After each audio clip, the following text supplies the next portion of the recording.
Hello YouTubers, this is Paul again here to talk to you about my 2015 Nissan Micra. I'm going to show you today how to do your own routine maintenance checks. Now this can save you a lot of money and it can save you a lot of problems down the road, and just about anyone can do it no matter what their level of skill or mechanical aptitude. It's really simple and it's something that I personally do approximately every 1,000 kilometers or every other full tank of gas. So without any further ado, I'll proceed with showing you what I do.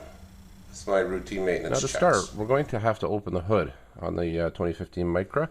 So if you look down here next to the driver's left knee, we have our fuel filler hatch opener, and right next to it is the hood release. So to open our hood, we simply pull that towards ourselves. Now the most difficult part of this check is to raise the hood, and that's because most people don't know how to raise the hood. So I'm going to show you that. So again, once you've released the hood, you'll notice that it won't come up on its own. That's because of a safety mechanism in there that will prevent the hood from flying up on you when you're driving down the highway if it's accidentally released. So what we'll do to locate the release for that is we look at the Nissan emblem, and then we'll go to the right of the emblem. We'll draw an imaginary line straight up from the right under the hood, and then there's the lever. We push the lever towards the center of the emblem or to the left, and lift the hood at the same time, and that releases the mechanism. So to the left and lift the hood, and it's released. Alright, so once we've raised the hood, we'll find the prop rod to support the hood right here along the left side fender. We'll just pop it out of its clip and slide the hook then up into the bracket here, and that will safely support the weight of the hood while we do our check. Okay, so I'm going to start over here. This is the washer fluid fill reservoir.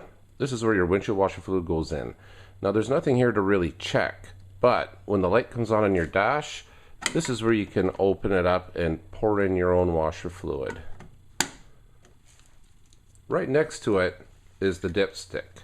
This is where we check our oil. We check our oil level and we get a pretty good idea of the condition. So we start by sticking our finger through the ring, pulling straight up, and for this we'll need to use a Kleenex or a tissue or a paper towel. Hold it along the dipstick and just sort of wipe it clean like that. So the first time we're pulling it out, we're getting all the oil off of it. The reason for this is because the engine has probably just been running and the oil splashed up all over the dipstick, so we won't be able to get an accurate reading on where the oil level is on the indicator here on this dipstick. So now that we've wiped it out, we'll slide it back in, pull it out gently, keeping it facing downhill more or less, and here we can see that the oil still looks very good. H is high. That's the highest you want it. You don't want it past that mark. In the hash mark area here it's good. You know, if you got oil anywhere along there, it's good. And if it's there or below that line, then your oil is low, and that means you need to add some oil. You can also look at it. If it looks really black, then you might consider it being time to change the oil. So we're going to go ahead and slide that back in. And right next to the dipstick where we check the oil, we have the alternator, and running over the alternator is the belt. So you just want to have a quick look at that belt, make sure there's no cracks, make sure it's not frayed, and if you do see cracks, if it does appear to be frayed, then you want to make a note that you'll want to get that changed or change it at some point in the near future. Moving on from there, we have back here a brake fluid reservoir, and on the side here we see a line here that says min and a word here that says max. Now your brake fluid needs to be between those two lines. If it's below the min line, then you know you have an issue with that and you need to adjust that. Another thing you can check if you're so inclined is the battery terminal. The positive terminal, you just pop that plastic cover up and just have a look at that post. What you're looking for there is corrosion. If you see a lot of corrosion under there, that's something you want to get taken care of, because if it proceeds to corrode there, your car won't start, and that can be a problem. And finally now, pulling away from the brake fluid reservoir, you want to look down in the front. You'll see the warning for the never open hot for your cooling system. And here's your cooling system bottle reservoir.